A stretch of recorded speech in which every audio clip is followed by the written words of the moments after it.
Hey, this is Emerald. I'm introducing the start of my brand new channel. I've been a gamer since I got the original PlayStation as a kid, and I got really into it after I jumped to the PlayStation 3. With the next generation coming later this year, I've decided to jump into the online world and embrace that transition. It really starts to bother me though when I can't find anyone on YouTube that has any of the information that I want. As the kind of person that always wants more information, I've decided to relay what I learned to everyone else. Whether it's amazing news or just some sick gameplay. Here's the first open world demonstration for Watch Dogs, which I took the time to fully analyze for any of the information that could be available. If you haven't seen the original gameplay yet, it's also available on my channel. Let's begin. Peggy 18.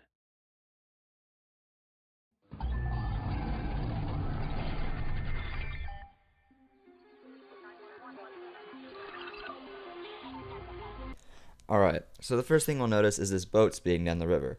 If you watch a little bit longer, you'll also see there's a yellow ferry in the background. Both of these are probably vehicles the player can interact with, and the speedboats are probably something the player can control. However, ferries are probably only something the player can ride.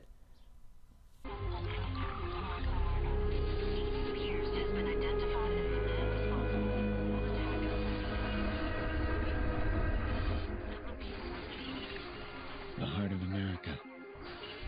Feels like somewhere it must have skipped a beat.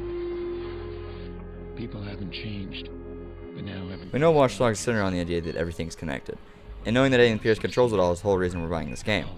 But the CTOS system that Chicago runs on can also be controlled by the police or the news, so knowing where all the cameras are would be vital for gameplay. Seen for the first time here is the indicators for those cameras. At the back there are two white dots, which mark the location of security cameras for that store. Each of these can be hacked, which allows different ways to see the game, but committing a major noticeable crime in front of them would probably get you on the news.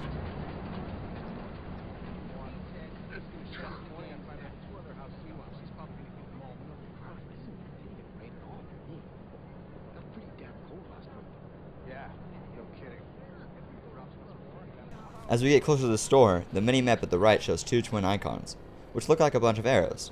The same icon can be seen at the left as part of our heads-up display.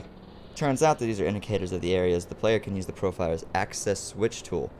The icons will change location and shape depending on what tool the player is using at the time. Then, the display alternates as the demo player took out their profiler.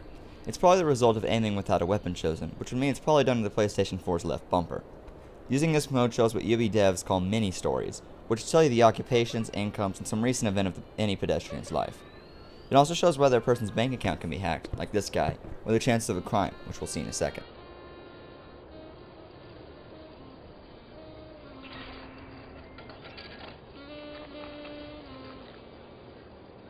After still, we'll probably end up exploiting any time we can.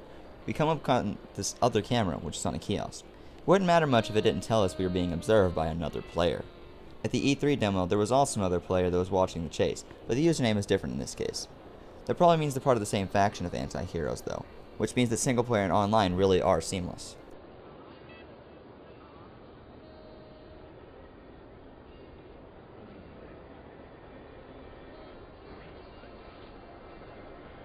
When we see the crime indicators rising in the civilian, the demo player decides to help. The first thing you should know when the rails vaults over is that Slenderman's watching from the wall over there. More important though is that we get the chance to see the weapon wheel. We can see that it has 8 slots, one for a pistol, one for an assault rifle, one for a sniper, 4 for things we can't really tell what they are, and an empty one. The pistol, as we can see here as it's chosen, is a Beretta 92 FS, a semi-automatic with a 10-shot clip. These choices are completely customizable. The two similar icons both have a sort of plug symbol on the inside, if we look closely, and the one on the right even has a profiler image on its side. The two on the bottom look almost like smoke pellets and a sort of memory card, but I honestly have no idea.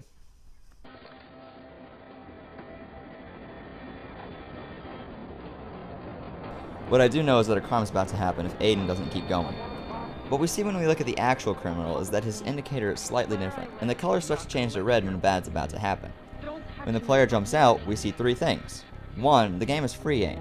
2. The crosshairs are a single dot, which are red when aimed at an enemy. 3. An optional quest starts when the guy tries to run. An important part of the game is the life in the city. When the runner takes some shots, people go insane. Being involved then means the player needs to pay attention when the cops get called, and we get to hear the whole cry for help. After the witness makes a 911 call, a brand new meter pops up beside the minimap, which I'll call the notoriety meter. It has 5 levels and shows the amount of trouble the player managed to get in. White's incognito, yellow is when a search is occurring, and red's in sight, just like in Assassin's Creed. Also like in Assassin's Creed, the yellow and reds also make massive circles on the minimap. Now, while it doesn't have to do with the crime, we can also see a new icon on the map. A question mark. Could this have something to do with tutorials, or is it maybe some sort of database of information? I could be totally wrong, but it's definitely there.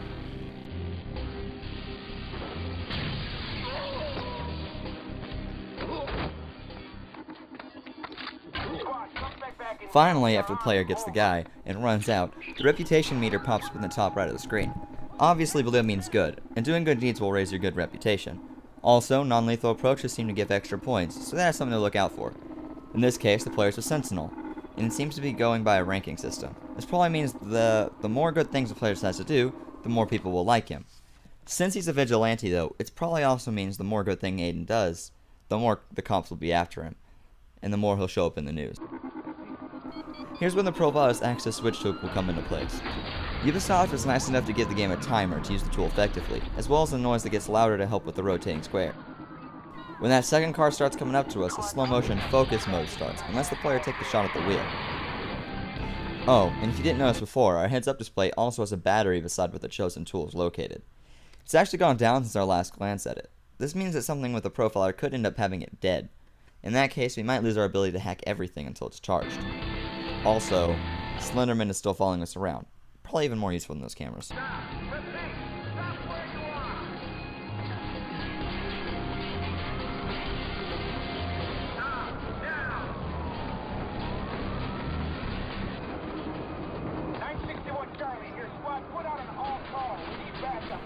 Up on the rooftops is where we get a grand glance at the tool wheel. Just like the weapon wheel, there are 8 slots. The access switch at the right, the rupture pipe at the bottom, the communication jammer at the top, the control train at the left, traffic light control at the top right, what appears to be a total EMP at the top left, and 2 open spaces. They're all pretty straightforward except for the rupture pipe. Maybe we get to flush Chicago or something. I have no clue.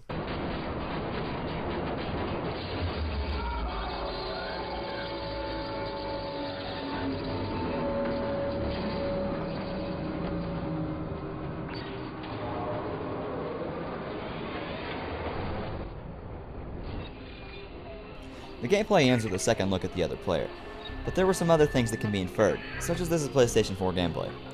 It seems that the tool wheels will be the same as the AC franchise, control-wise, as left and right triggers. Actions appeared with the use of triangle and hacking the square. That's all we know from this video though. Anyways, thanks for watching, and I hope you learned more about the game and are as psyched about it as I am. Go and leave your opinion or things I may have missed in the comment section below, as well as anything else you may want me to do in the future. Also, go ahead and hit subscribe if you'd like information on other games, or even just Watch Dogs still. There's a lot more to come.